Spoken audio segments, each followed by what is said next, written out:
Hey, it's Jason again here in the man cave. Forgot to do a video about a few other pickups I had the other week. Actually, before the last video I did on the trench art, which is some great pieces. You should check that out if you haven't seen it. Before that, I stopped by an antique store that I used to actually sell out of. Luckily, the owners still remember me, and he actually bought out the other military dealer that used to be in there. Um, and gave me a really good deal. I mean, like wholesale prices on a lot of stuff. So I was able to pick through and find some interesting pieces. Um, all of what I'm about to show you came from this same antique store. I don't remember the exact breakdown of what everything cost, but very reasonable. Almost flea market prices, really.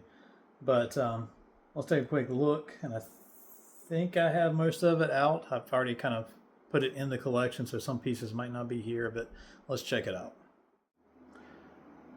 All right, so like I say, this is most of what I just picked up from that antique shop. I'll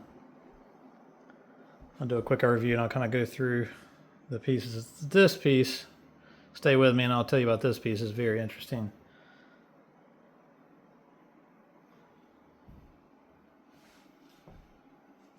But anyway, like I said, I've already got things kind of boxed up. I didn't buy them like this. These are actually Alabama militia, like coat buttons that were in a dollar bin. So I got each one of these for $1 a piece, which seems fairly good to me. This top row I actually already had in here, but I bought a bunch of collar insignia, World War One, 1920s, 1930s. So I decided let me go ahead and start a little collection. I think I've had maybe this one and this one, I think. Some of these other ones I picked up from him or from that shop. There's some really great ones. Even some ROTC in here, which should be, that's a really great armored infantry officer's pen. This one's a high school, I think ROTC.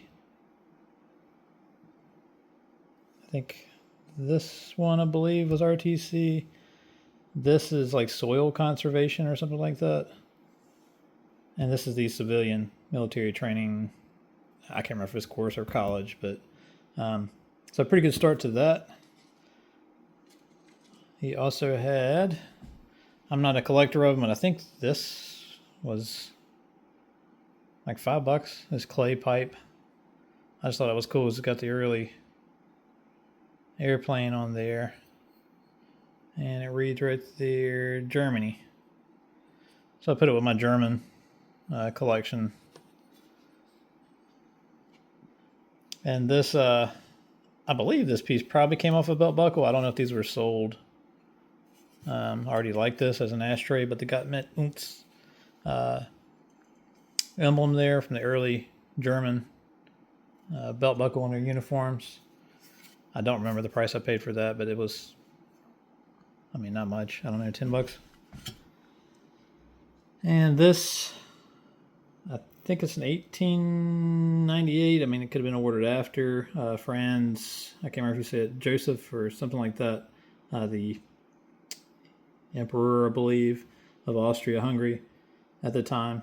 But it's the Bronze Jubilee medal. So it's the one awarded for military service. I think I paid like $8 for that one.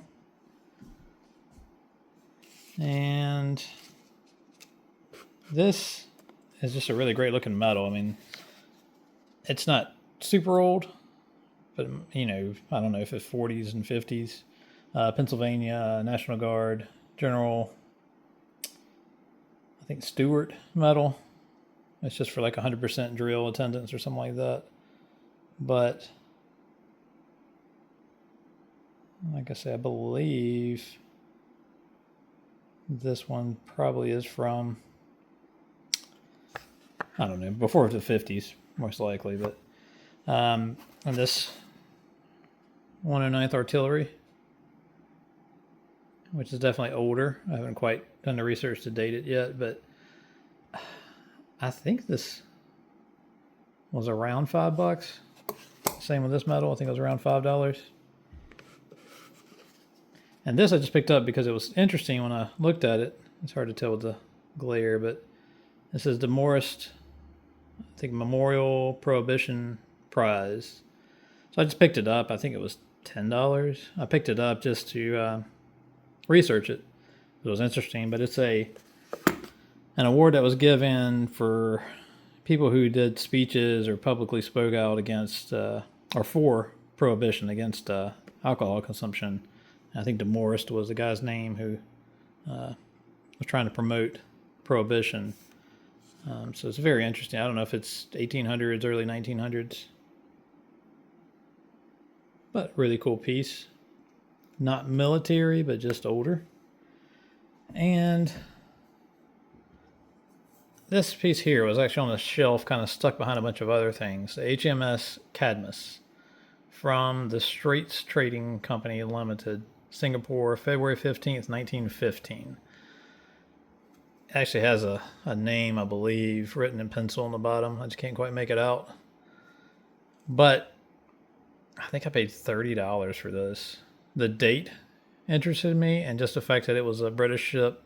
So I kind of did some research, and I think the Straits Trading Company was a tin smelter and did a lot of tin products. But that date is the date of the mutiny in Singapore.